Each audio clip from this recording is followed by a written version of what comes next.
Dear friends, when the Three Railway Engines was first published in May 1945, a foreword to it was probably not considered.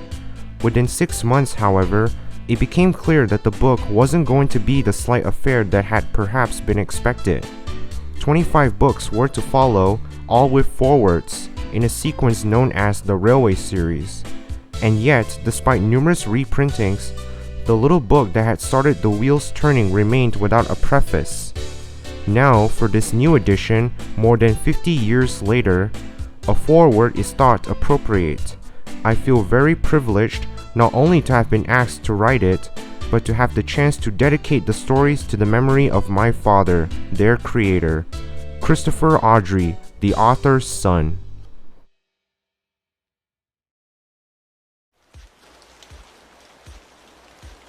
Once, an engine attached to a train was afraid of a few drops of rain. It went into a tunnel and squeaked through its funnel and wouldn't come out again.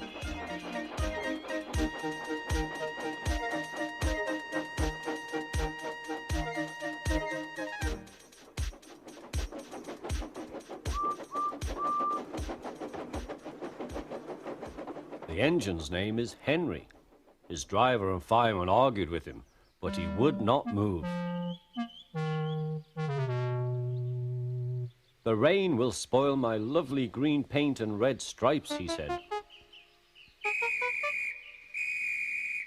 The guard blew his whistle till he had no more breath and waved his flag till his arms ached, but Henry still stayed in the tunnel and blew steam at him. "I'm not going to spoil my lovely green paint and red stripes for you." Then along came Sir Topham Hatt, the man in charge of all the engines on Sodor. They call him the Fat Controller. "We will pull you out," said the Fat Controller, but Henry only blew steam at him. Everyone pulled except the Fat Controller, because, he said, "my doctor has forbidden me to pull."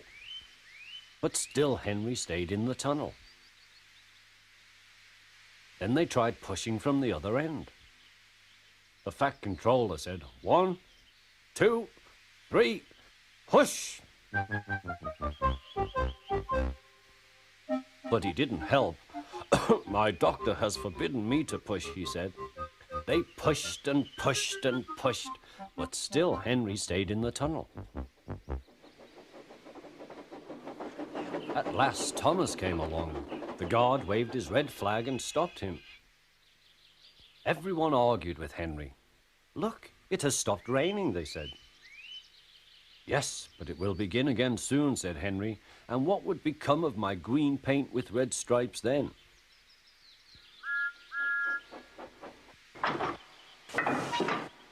Thomas pushed and puffed and pushed as hard as ever he could. But still Henry stayed in the tunnel.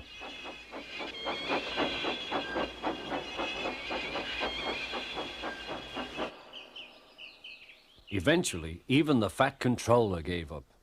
"We shall take away your rails," he said, "and leave you here for always and always and always."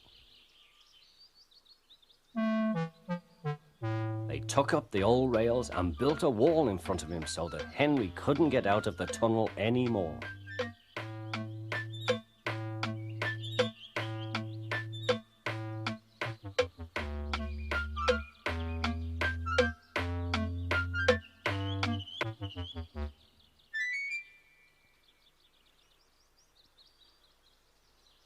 All he could do was watch the trains rushing through the other tunnel.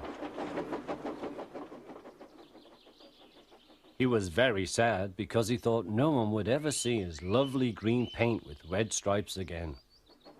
As time went on, Edward and Gordon would often pass by. Edward would say, "Peep, peep, hello." And Gordon would say, "Poop, poop, poop, serves you right." Poor Henry had no steam to answer. His fire had gone out. soot and dirt from the tunnel had spoilt his lovely green paint and red stripes anyway. He wondered if he would ever be allowed to pull trains again. But I think he deserved his punishment. Don't you?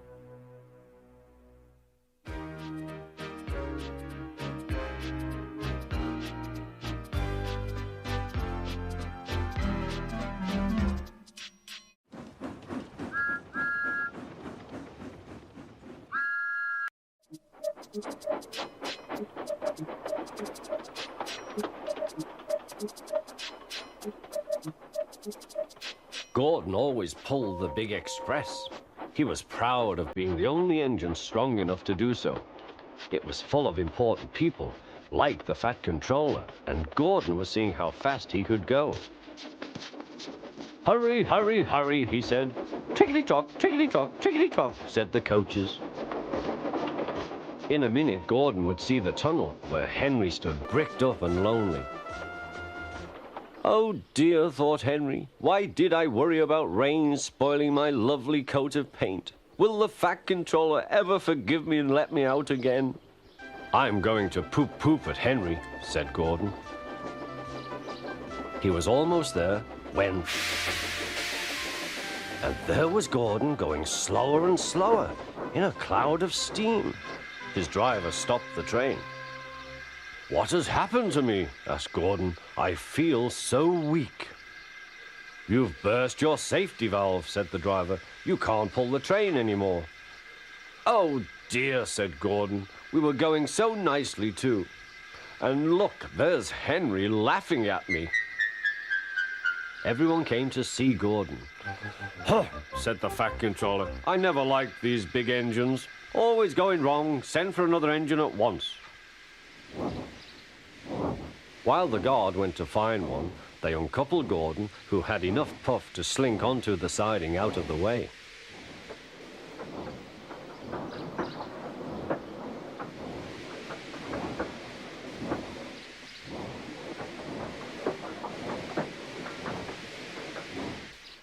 Edward was the only engine left. "I'll come and try," he said.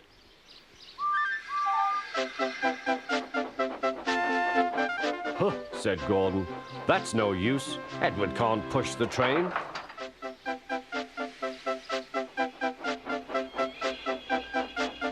Edward puffed and pushed and pushed and puffed, but he couldn't move the heavy coaches.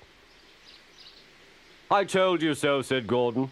"Why not let Henry try?" "Yes," said the Fat Controller, "I will." "Will you help pull this train, Henry?" he asked. "Oh, yes," said Henry.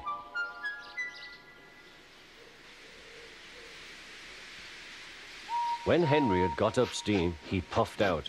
He was dirty and covered with cobwebs. "Oh, I am stiff," he groaned. "Have a run to ease your joints and find a turntable," said the Fat Controller.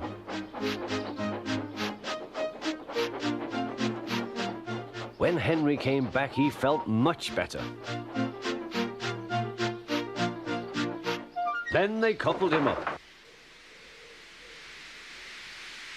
"Peep, peep," said Edward, "I'm ready."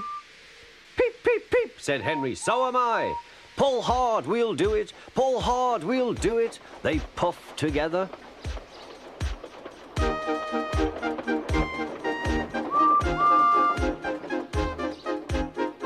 "We've done it together, we've done it together," said Edward and Henry.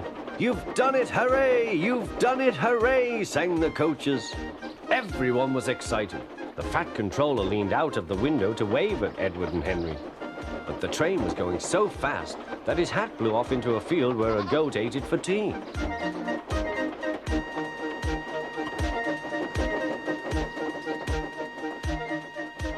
They never stopped till they came to the station at the end of the line.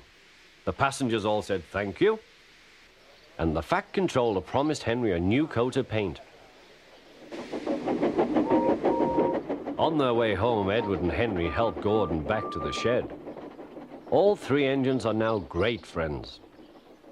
Henry doesn't mind the rain now. He knows that the best way to keep his paint nice is not to run into tunnels, but to ask his driver to rub him down when the day's work is over.